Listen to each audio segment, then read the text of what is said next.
Good evening, ladies and gentlemen. We are on the special issue of Jan Ki Baat. I have with me two students from Delhi University. One is Nilashi and one is Itika. That's Nilashi for you. That's Itika for you, ladies and gentlemen.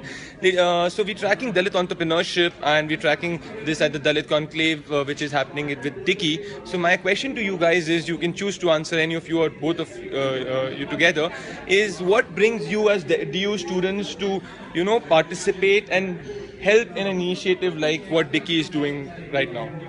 So what brings you? What was your motivation to come here and help in organization of such an event? I feel like if we're the upcoming force, the working force of India, we need to know what, like Narendra Modi mentioned, that the pyramid, the base needs to be strong. So to create the base, you need to create your base first. Correct. So to create your base, you need to know everything that's happening around you. So the pyramid is based on you. So everything that you acknowledge, that you get to know, builds. So she's talking about what you get to know. And Itika, my question is, any personal inspiration or anything specific that you drew from the whole conference from since morning, which you would like to share? Yeah, so I feel that I've come across a lot of Dalit people in my own life.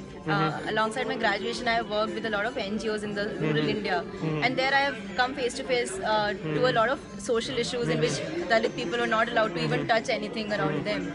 So from there, I feel coming here, it gives me an inspiration that okay, things are changing and that Dalit people are also coming up. Correct. So as a youngster, it actually gives me hope that okay, people around us who are actually deprived of certain things, they will come up someday. Okay, and you guys are from DU, so my question is, do you find such a talk happening in DU ki yaar or social inclusion hona chahiye? What's the class profile there like? Do you have such people from socially oppressed communities coming there? Yes. And is the interaction more inclusive, or is there certain nuanced exclusion which happens I there? feel like DU is doing good on this part. Like we get to interact with students and like from SC, ST and backward classes, and we never mention to each other, but it's very nice to get to know what kind of lifestyle they live and what kind of community they come from, and they share their experiences with us, we share our experiences with them. So it's good, it's a mutual benefit.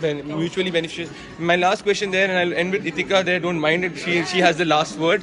And Itika, so you are a former Young India fellow, and so what's one takeaway that you would tell your Young India fellow friends that was, this is what I got from Dicky's whole conference, so this is one positive, yaar, ye cheezes which will always stay with you always?